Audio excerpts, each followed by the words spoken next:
Jananim Sharadam Devim Ramakrishnan Jagadgurum Padapadme Tayo Shritva Pranamami Muhurmu.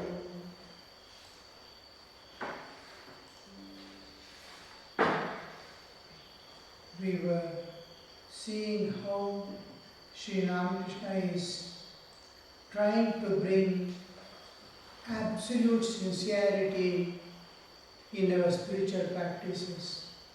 Whatever we do in our life, whether it is work or studies or worship or any field of activity or of contemplation and meditation, be sincere to the core, otherwise you will not get the desired fruit and the fruit that is assured by the scriptures. The lack of sincerity makes us not only lose the said results, but goes beyond it to make us insincere, that we are not able to approach the nature or the divine. We become insincere to ourselves and it becomes our nature. Wherever we are insincere. So insincerity becomes a part of our nature. We will be going down, degraded. Last we come to the stage, I don't have anything, I don't do anything, how can I ask for this, how can I ask for that, I don't deserve. Just because of the small insincerity in sadhana, last they come to the stage of telling, I am a gone case, I am useless. It is something like cursing oneself, belittling oneself, looking down upon oneself. Where is the hopes? Where is the light? Where is the path? If sincerity is lost, the path is lost. And to come up again, it becomes very, very difficult. The lives we spend in the trend of being insincere. And slowly we become from humans to animals and insects. So, how much of degradation we have to face, Sri Ramakrishna is telling it here. One day in that state of divine intoxication, I went to the bathing ghat on the Ganges at Baranagar. I saw Jaya Mukherjee repeating the name of God, that is doing japa. But his mind was on something else. I went up and slapped him twice on his cheeks. Why? Was he angry with them? What for did he beat? What was the reason? Did Sri Ramakrishna expect something from them? Or did they make any mistake that harms others? It doesn't harm anybody. It is not going to harm the nature. It is not going to harm Sri Ramakrishna who is looking at it. It is not going to harm anything. You can't call it a crime that Sri Ramakrishna goes and punishes them to beat on the cheek twice. Once for making the error, second time to make the good path again. So, why did he do? Because he is awakening that soul to be sincere. What would have happened to that person, Jay Mukherjee, after Thakur has met him? It is like Krishna killing Kamsa or Rama killing Ravana. They reach the supreme goal. It doesn't end with Sri Ramakrishna's beating and he's looking at it, and then Ramakrishna goes on his way, he starts doing in his own way again. No. There will be tremendous transformation. Suppose another person was there who also saw him and went and beat him, that is not doing sincerely, like fathers beat the children, you are not studying correctly, they will not obey. There won't be transformation unless he lives that life. In case of Sri Ramakrishna, to the core, to the point, he was sincere and sincere. That sincerity, whomever he has beat, whether it is Rani Rasmani or Jay Mukherjee, whom he has slapped, are knowing. The moment Sri Ramakrishna comes and beats them, slaps on their face, because his mind was somewhere else, immediately he gets up, goes down at his feet. Because of the absolute sincerity he has been following at all times, not somewhere. This is the authority. When God comes, incarnates, we see him. When Vali was killed, Ravana was killed, so many people were killed by incarnations. All, though they fought till their end, they had that happy end to surrender and offer themselves unconditionally to the authority. To the authority. Here, Sri Ramakrishna is the authority. What do we call Vivekananda? So many people now are renouncing in the name of Vivekananda Ramakrishna mission, and following. Because he is Yati. Namashri Yati Rajaya. Because he lived that life of renunciation by birth. Never kept anything with him, nor enjoyed anything.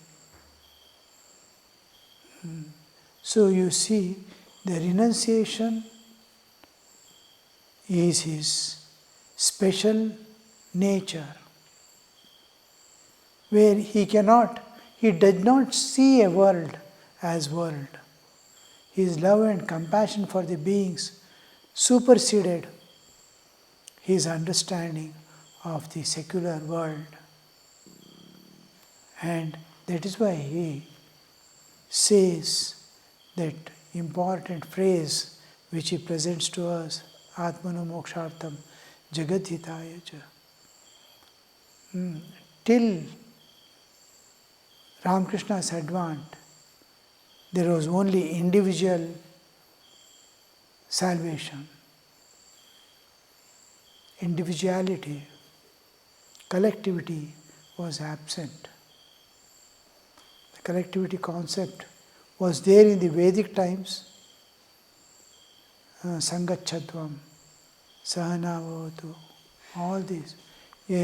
Every second page you will see, go together, be together, let us be together. Then as the time passed, it disappeared. And it was concentrated along another section of individuality. I have to attain, I have to attain, I have to attain. Even when Shankaracharya comes, you see how the individual salvation only, Muktipatha, nobody emphasized on the collective welfare of others. Vivekananda presents that Atmanu Mokshartham Jagat Hitaya cha. Sannyasa life of renunciation, let alone talking about the people who live in the world, who have renounced everything of this world for mukti. He has the responsibility to serve the world. Without it, he will not get his fruit, because why the nature and God will have this question, why should you give you? What will you do? Eat and sleep? If I give you, that is not the aim. Whatever nature gives, it has to be given back to the world and gone. Otherwise, he will not climb the next step. Most of the sadhakas we see have this tendency to become self-centered and live, even monastic people, self-centered life. And then even for community, they may not be liking to sacrifice. There we see how much of necessity is there, otherwise we will not progress. We will be stagnant. Stagnation goes, the evolution begins only when you care for others, whom you are worshipping, whom you are praying to, whom you are aspiring for, whom you want to go and merge in. That is, he is there in every jiva as the indweller, Antaryamin. So, if you love all people and exclude one person, your God is short of that. God includes everyone, every jiva. There you see all differences. When we speak of collectivity, there cannot be any distinction, not even good and bad. These people are good, those people are bad. These are mine, those are not mine. This distinction cannot be there. Otherwise unity won't be there. Where is the common platform on which we stand and love each other, sacrifice for each other? Love means sacrifice, always. Love means not something holding and catching and keeping in pocket. I love coffee, drink. No. Love means sacrifice. I give myself. So, where is that common platform on which the one common platform on which we have to live is spirituality? Some institutions, institutionalized societies, they segregate and start living in groups of their own to the exclusion of the others. That is not the ideal at all. The work-wise and dealing-wise, there may be differences. I cannot treat a culprit and a saintly person equal. But as humans, I can treat them equal. Equality, somewhere we have to find equality, somewhere we have to find one common root, where in other places, at other times, in other ways, there may be difference. But always, at all times, there must be a common oneness somewhere. So that oneness of not only human beings, of all lives, the entire commonwealth of life must be, you must find that oneness. Life is one, cosmic life. We all share it. Space is one, akhanda. Life is one, akhanda. Mind is one, akhanda. It cannot be cut. Mind cannot be cut. Even when in samadhi, when mind dissolves, it dissolves in the buddhi. Manonasha,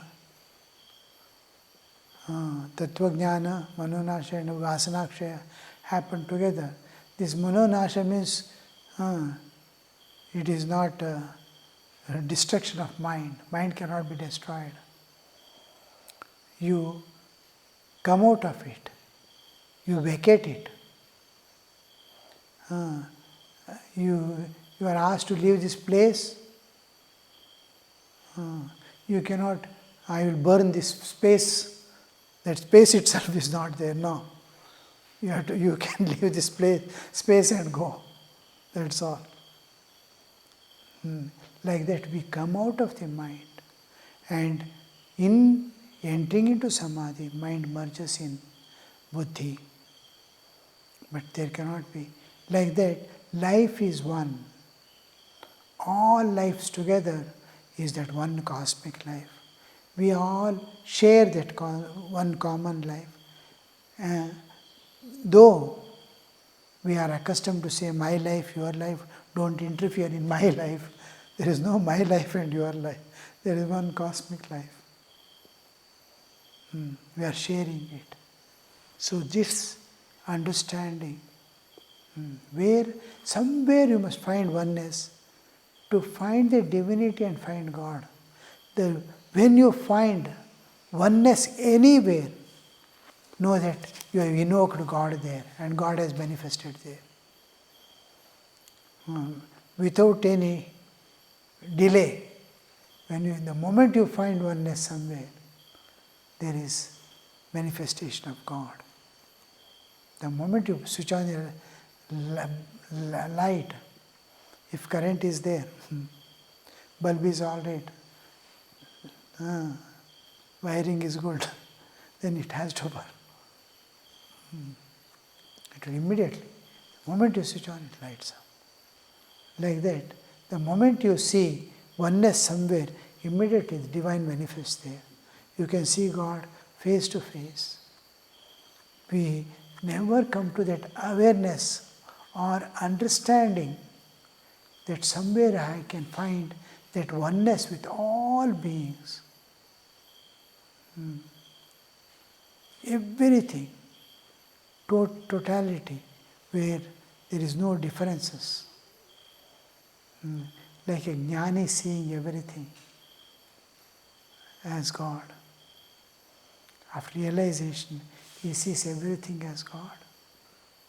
So, some state like that. Where did we begin? Sincerity. Sri Ramakrishna, he goes and slaps to awaken that soul, to catch hold of that sincerity which is going to give enlightenment to him. A ordinary person, lives after lives he is moving like a beggar in this world. Paradeshe, Kano.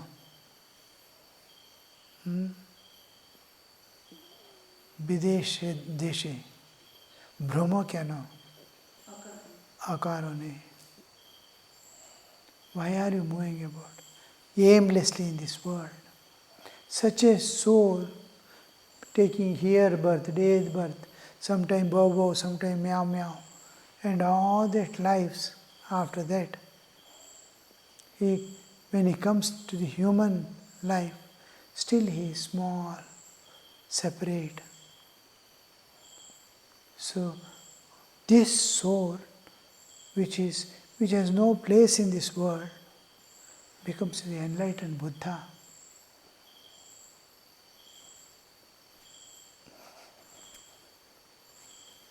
What he has to hold on to is the sincerity.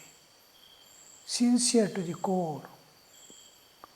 If he says, I think of God, only God, no other. So that absolute sincerity Sri Ramakrishna expects. Because he is talking to sadhakas who are aspiring for God. The same thing applies in the world also. But here it has a special reference that be sincere, you will become the enlightened one. In this life, how much of sincerity there must be. In loving God, we have the same love which a saint had for his God. It is unused. And because the moment you turn your love to one person or anything, it becomes so narrow, it cannot flow out. Small droplets of love will go away. When you collective love, it opens up. Torrents of love flows. Each person, wherever I go, I see one person, two persons. Each one is catching his family, holding the hand and moving about. Surprised, went out today. He, his wife, his children, something like that. How small man becomes. And everybody is deluded, you see. Another person is going by side, he has no concern that he falls also. Whether he is alive or not, he is dead or not, immediately catches and starts going that side. Why? We have become so small. And such smallness, if it holds on to small things of spiritual practices, whatever he does, simple one worship in the day, or one mala japa, excluding everything, dropping away the whole concerns of this world, separating oneself from the past, present and future. If they can do one mala without any kind of disturbance, just feeling the presence of God, that is sufficient. He is going to become Buddha, enlightened one. That much sincerity we are not able to have. That absolute sincerity Sri Ramakrishna is expecting. At one time, Rani Rasamani was staying in the temple garden. She came to the shrine of Divine Mother, as she frequently did when I worshipped Kali, and asked me to sing a song or two. On this occasion, while I was singing, I noticed she was sorting the flowers for worship absent-mindedly. We pluck the flowers every day, absent-mindedly. We cut the stalks absent-mindedly.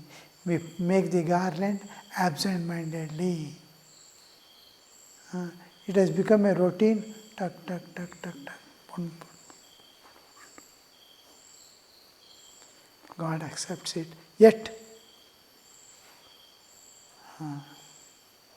your efforts do not go in vain. But what you have to get, how much you have to get, you will not get. Suppose every flower, we went to US, Hollywood Center, when Brahmachari was taking away flowers from the shrine in the night, and each flower she takes out with great care and just she puts. Again looks at Thakur, another flower. So many, to remove the flowers which we have kept, to remove the flowers it takes more time than keeping the flowers for her. Each she is consciously taking and keeping it, looking at the Thakur's face. And how we take many people, one paper, plastic cover or one plate, pata, then they place and go away. Where is that sincerity? Where is that love of God? Where is our dedication? Where is our sacrifice? That's what Sri Ramakrishna. She is sorting out the flowers. Mind is somewhere, absent-mindedly.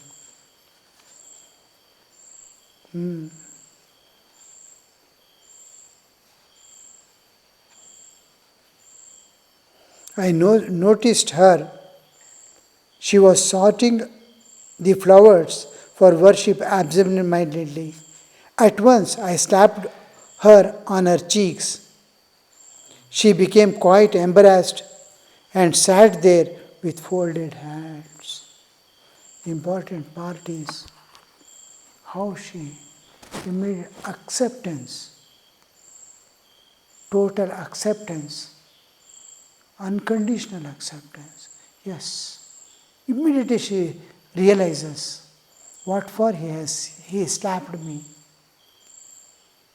Out of fun? No. Out of anger? No. He saw the insincerity.